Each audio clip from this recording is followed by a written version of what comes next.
আছেন। আমরা 1971 সালে পাক সেনাদার বাহিনী আমাদের অনেক অত্যাচার করছে, করে নাই? বাড়িঘর ছেড়ে চলে গেছিলেন ইন্ডিয়াতে, বাড়িঘর সব পুরাই দিচ্ছে না। আমার ঠাকুরগাঁও শহরের বাড়িটা ভাই একমাত্র ওই বাড়িটা ছাড়া কিছু ছিল না, সব পুরো করে নিয়ে চলে গেছিল। পেট্রোল পাম্পের আন্ডারগ্রাউন্ড ট্যাঙ্ক সেটা নিয়ে গেছে। আমার আব্বার আপনার কনস্ট্রাকশন ব্যবসা ছিল, ট্রাক ছিল অনেকগুলো, সেগুলো নিয়ে চলে গেছিল। এটা তো সেই 71 সালে ওই পাক সেনাদার বাহিনীরা করছিল। আর তখন তাদেরকে কারা সহযোগিতা করছিল এটাও আমরা খুব ভালো করে জানি, ঠিক কিনা?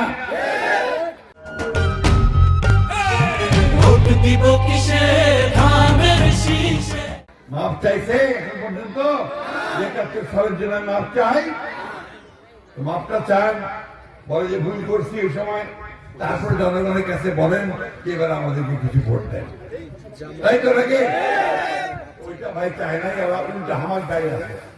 আমরা কেন 71 সালের যুদ্ধ কমা যুদ্ধ করছি আমার দেশের জন্য, আমার মাটির জন্য, আমার স্বাধীনতার জন্য। আমি ওই স্বাধীনতার জন্য আমার জীবন বিসর্জন দিতে রাজি আছি। এটা বাস্তব। এটাই জন্য আমার প্রেসিডেন্ট জিয়াউর রহমান স্বাধীনতার যুদ্ধ ঘোষণা করছিলেন, মনে আছে আপনাদের? গিয়া সেই পতাকাই তুলে ধরছেন, কোনদিন আপোষ করেন নাই। আজকে আমরা সেই পতাকাই তারেক রহমান তুলে ধরছেন, সেই পতাকায় আমরা সামনের দিকে গিয়ে